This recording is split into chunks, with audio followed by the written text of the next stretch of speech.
Chemical kinetics का topic second हमारा जो है that is rate of reaction types. Rate of reaction types में जो हमने फर्स्ट पढ़ना है वो है कि rate of reaction types on the basis of a speed of a reaction। इस बेसिस पे हमारे पास जो रेट ऑफ रिएक्शन है that is of two types. एक है एवरेज रेट ऑफ रिएक्शन और another is instantaneous rate of reaction. इन दोनों को समझने के लिए हम एक रिएक्शन लेते हैं इन विच रिएक्टेंट्स गिव्स एज प्रोडक्ट्स। और अगर हमसे कोई कहेगा कि बताओ ये जो रिएक्शन है 1:30 पर सपोज स्टार्ट होती है और 1:40 पर ये कंप्लीट होती है, बताओ rate of reaction from 130 to 140। मतलब रेट ऑफ रिएक्शन बताना है हमने। यहां जो डेल्टा टी है किसके बराबर है 140 माइनस 130 दैट इज 10 मिनट्स। यह हम कह सकते हैं यहां पर जो टाइम पीरियड है वो है 10 into 60 seconds that is equal to 600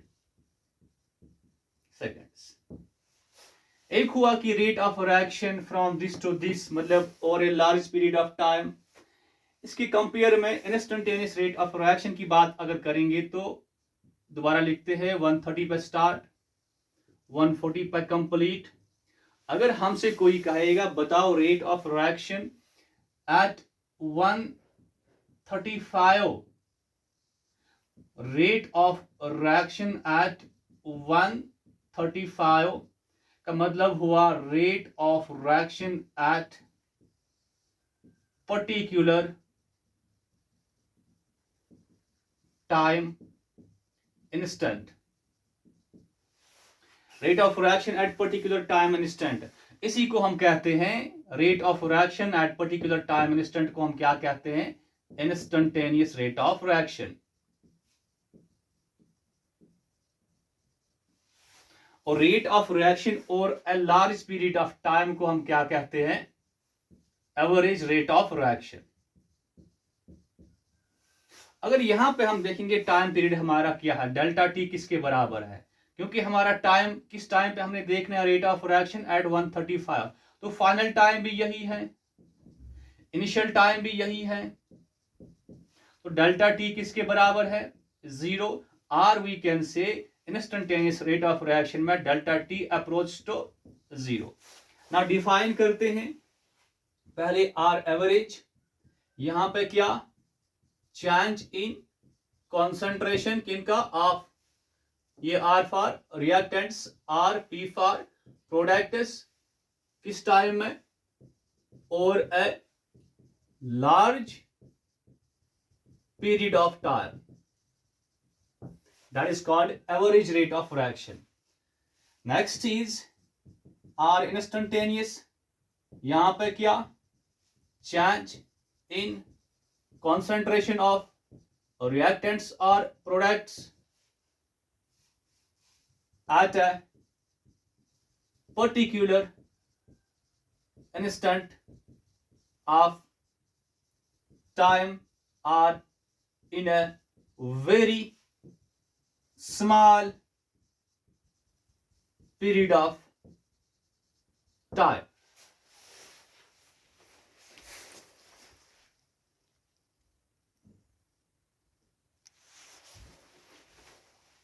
Now formulae for R average and R instantaneous rate of reaction। चलो हम सपोज एक रिएक्शन लेते हैं, this is what R for reactants gives us P for products। अब हमें लिखना क्या है R एवरेज और R इंस्टेंटेनियस। अब ये हमारा क्या रिएक्टेंट है इसकी कॉन्सेंट्रेशन क्या होगी, डिक्रीज विद रिएक्शन। ये प्रोडक्ट है, प्रोडक्ट की कॉन्सेंट्रेशन होगी इंक्रीज विद रिएक्शन। तो आर एवरेज लिखना है पहले रिएक्टेंट्स का, तो माइनस डेल्टा, माइनस मतलब decrease, this means change in concentration. Delta का मतलब क्या होता है, over a large period of time. फिर उसके बाद क्या, कॉन्सेंट्रेशन किसका, रिएक्टेंट का, divide by delta T.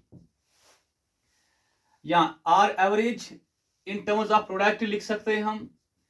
Product concentration क्या होती है, इंक्रीज, तो क्या आएगा, प्लस आएगा, फिर डेल्टा आएगा, फिर कॉन्सेंट्रेशन किसका, प्रोडक्ट का, divide by delta T. Now instantaneous में क्या, बस यही कुछ लिखना है, डेल्टा नहीं लिखना है, इसके पहले क्या लिखना है, डी लिखना है, क्योंकि ये डी मतलब in a very small, very small. ये माइनस के बदले माइनस आएगा, डेल्टा के बदले डी आएगा, फिर बाकी सेम रहेगा, यहां डी आएगा, डेल्टा डी, डेल्टा के बदले डी, यहां क्या, plus D concentration of product divide by D T. अब अगर हम एक काम करते हैं, उसके बाद हम लिखेंगे फॉर्मूले for average and instantaneous rate of reaction for a reaction like this 2a plus 3b gives us 4c। अब ये रिएक्टेंट्स हैं, ये प्रोडक्ट हैं, ये 2, 3 एंड 4 हमारे क्या है, ये हमारे स्टोइकियोमेट्रिक कोफिशिएंट्स हैं, स्टोइकियोमेट्रिक कोफिशिएंट्स। अब यहां पे लिखना है, पहले हमने किया आर एवरेज, उसके बाद आर इंस्टेंटेनियस। आर एवरेज लिखते हैं तो करना क्या है, ये हमारे रिएक्टेंट्स हैं। अब ये ए हमारा क्या रिएक्टेंट है, तो माइनस डेल्टा, फिर concentration of A divide by delta T. अब ये 2 जो है स्टोइकियोमेट्रिक कोएफिशिएंट, इसका क्या करना है, यहां इसका यूज करना है, पर 2 जो है, 2 को हम लिख सकते हैं 2/1b, और इस 2 का इनवर्स अब क्या बनेगा, 1/2। यहां पे 2 नहीं बल्कि इसका इनवर्स 1/2 लिखना है। नेक्स्ट हमारा क्या, उसके बाद रिएक्टेंट बी, तो क्या आएगा, क्योंकि रिएक्टेंट है तो -3 के बदले क्या आएगा, 1/3, फिर concentration of B divide by delta T. उसके बाद इन टर्म्स ऑफ सी जो प्रोडक्ट है, साइन आएगा प्लस, फिर 1/4 concentration of C divide by delta T. Now R instantaneous की बात करते हैं, सब कुछ सेम लिखना है, -1/2 डेल्टा के बदले D concentration of A divide by D T, फिर यहां पे -1/3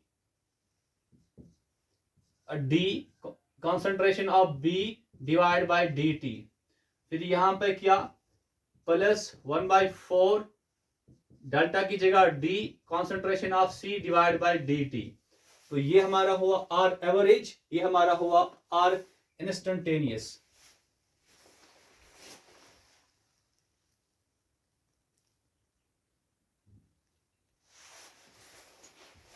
ये हमारे पास केमिकल रिएक्शन है, इसके लिए हमने लिखना है R average and R instantaneous.